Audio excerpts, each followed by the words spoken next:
Hi, I'm Mrs. Neville, and this is my 4th grade classroom. I would like to tell you children at John Radcliffe's Children's Hospital a little story that I wrote actually over 40 years ago. And the reason I wrote it was the children I was working with in Amityville when I was a teacher's aide were having a really tough time drawing pictures. And I thought, you know, with a little imagination, I'll bet every kid could draw a circle to illustrate their stories. So that's how the idea came about. But you know what, kids? I realize now, 40 years in the future, that wasn't the real reason I wrote this story. It became clear to me that I was meant to write this story for you children. This story is about a little boy and a little girl that go on a hunt. And just like that little boy and little girl, you children at John Radcliffe Children's Hospital is on a quest also, a quest for healing and beauty that Rosie's Rainbow Fund brings to you. And so, I dedicate this story to you children. Everybody all cozy now? Gotta get cuddly. All right, here we go. The Rainbow Hunt by Laura Houston Neville. That's me. Once upon a time, there was a little girl and a little boy. It was a beautiful spring day, and they wanted something unusual to do.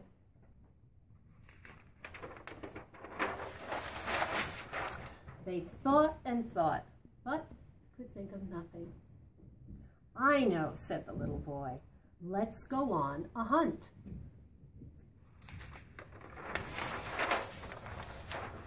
Well, said the little girl, all right, but I want to go on a rainbow hunt.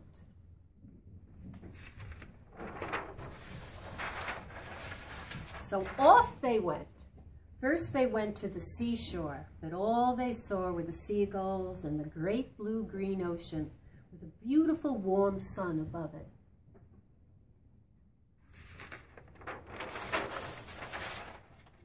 Why don't we try the mountains, they decided. But at the foot of the mountains, all they could see was hard, quiet rock with a little snow at the tippy top.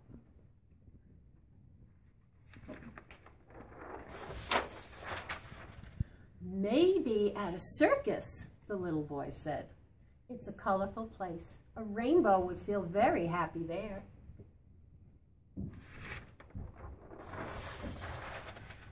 But at the circus, all they saw were the mighty elephants, the funny clowns, and hundreds of balloons all loose up in the air. Well, by this time, the little boy and the little girl were feeling unhappy, very tired, and very disappointed.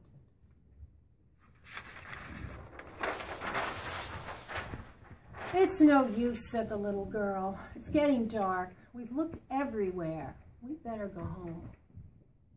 Now, as the little boy and the little girl went home, there, on the other side of town, was a very mischievous rainbow. He had been having the time of his life hiding from the children. He was laughing and giggling, and suddenly he realized it was dark, and the children were no longer there.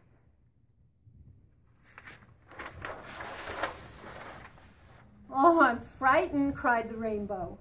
I want my friends.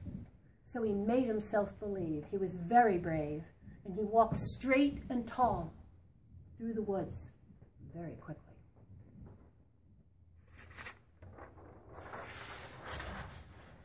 The little boy and the little girl were neighbors.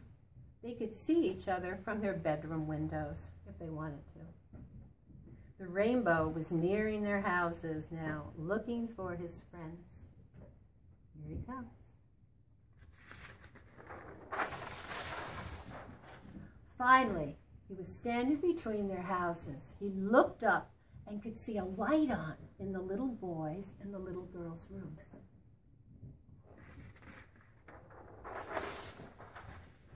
Here are my friends.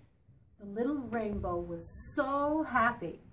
He quietly slipped up the sides of their houses and spread himself across so that one end slipped into the little boy's room and the other end slipped into the little girl's room.